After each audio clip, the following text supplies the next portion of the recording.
So it looks like there's a hot debate brewing about BlackRock potentially launching a Solana ETF, and the vibe is, well, kind of contentious. Right. I mean, BlackRock hasn't filed yet, but the speculation is if they jump in last minute, it's not fair to the smaller firms who have been grinding on this for months. Exactly. Hmm. ETF analyst James Seifert really thinks it would be, messed up if BlackRock, which is the world's largest asset manager, tried to swoop in after US based issuers already put in, well, all their hard work with the SEC. Yes, and that sentiment comes after firms like VanEck, Bitwise, and a few others filed their applications way back in mid 2024, right? That's right. And get this, smaller issuers spent um, countless hours perfecting paperwork to navigate the SEC's ever changing demands. They even had to adjust Yep. applications for legal clarity. BlackRock joining at the last minute just doesn't sit well with them. It's almost like showing up to a party when everyone else has been waiting in line hours, huh? Exactly. It's like imagine you and your friends have been planning a surprise for ages, and then someone huge crashes it like they just rolled in. Yeah, right. It undermines all that effort. But I find it interesting that Seifert also mentioned BlackRock might pivot instead and launch a crypto index product that tracks multiple spot prices beyond just Bitcoin and Ether. Is that a smart move? It could be, it's like um, diversifying your portfolio versus committing solely to the big names. Hmm.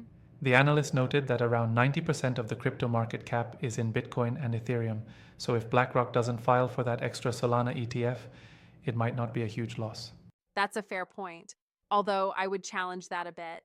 With crypto markets evolving so quickly, maybe jumping in with a Solana deal could also signal innovation rather than just following trends. True, but Seyfarth seems to lean towards the idea that the market is already pretty saturated with crypto index products, and alongside that, competitors might uh, launch products to gauge demand first. So BlackRock could be testing the Yes, waters indeed. instead of taking a risky leap. It's kind of like they're waiting to see if the party gets wild before inviting themselves, huh? Exactly. It's a cautious approach, and the SEC's delays and requests for amended filings add another layer of complexity.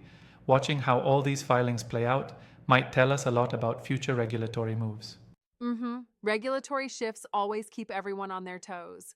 I mean, clearly, both market demand and legal clarity will shape what product BlackRock might ultimately offer. Absolutely. And while some argue BlackRock's potential entry could disrupt the market, others, like Seyfarth, suggest that ultimately dominance in crypto might still be driven by um, the established powerhouses like BTC and ETH. Yep, that makes sense. So it's like balance plays a big role here. Innovative entrants versus legacy firms with established strategies. Spot on. And it'll be fascinating to see if demand for these alternative products pushes BlackRock into a more aggressive stance or if um, they decide to sit it out in favor of what works best. Right, right. This intersection of regulation, market dynamics, and established versus new players really makes for an intriguing landscape in the crypto ETF space. Oh, absolutely. Definitely something to keep our eyes on.